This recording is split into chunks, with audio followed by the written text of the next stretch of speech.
Present Gautam Gambhir reaction, Gautam Gambhir fans reaction ఎలా ఉంటుంది అంటే అట్లుంటది మనతోని. అవును, గంభీర్ మొత్తానికి అనుకున్నది సాధించేశాడు. సీనియర్ ప్లేయర్స్ అని కూడా తగ్గేలా చేశాడు. ఒక 3 రోజులుగా శ్రీలంకతో జరగబోయే T20 మరియు వన్డే సిరీస్ కోసం టీమిండియా స్క్వాడ్ వస్తుంది అని చెప్పి వార్తలు వస్తున్నాయి, కానీ రావట్లేదు.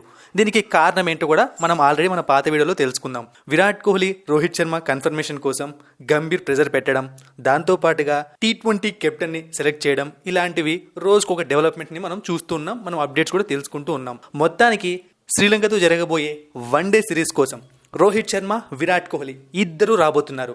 ఇద్దరు ఈ సిరీస్ ఆడబోతున్నారు. గంభీర్ అనుకున్నట్టుగానే తన ఫుల్ స్ట్రెంగ్త్ స్క్వాడ్తో శ్రీలంకతో వన్డే సిరీస్, T20 సిరీస్ ఆడబోతున్నాడు. అంతే, ఇదే మేజర్ న్యూస్. విరాట్ కోహ్లీ, రోహిత్ శర్మ వచ్చేస్తున్నారు. దీంతో పాటుగా ఇంకొక అప్డేట్ ఏంటి అంటే బుమ్రా మాత్రం రావట్లేదు. బుమ్రాకు రెస్ట్ ఇచ్చారు.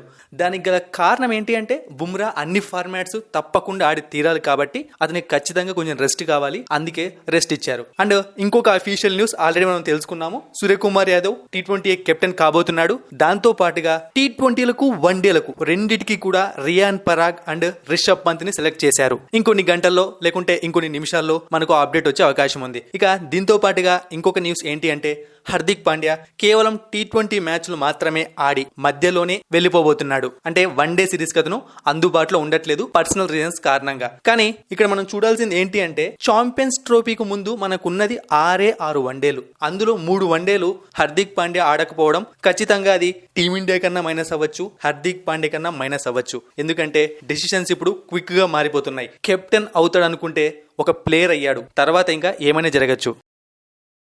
మరిన్ని ఇంట్రెస్టింగ్ వీడియోస్ కోసం సబ్స్క్రైబ్ చేయడం మర్చిపోకండి.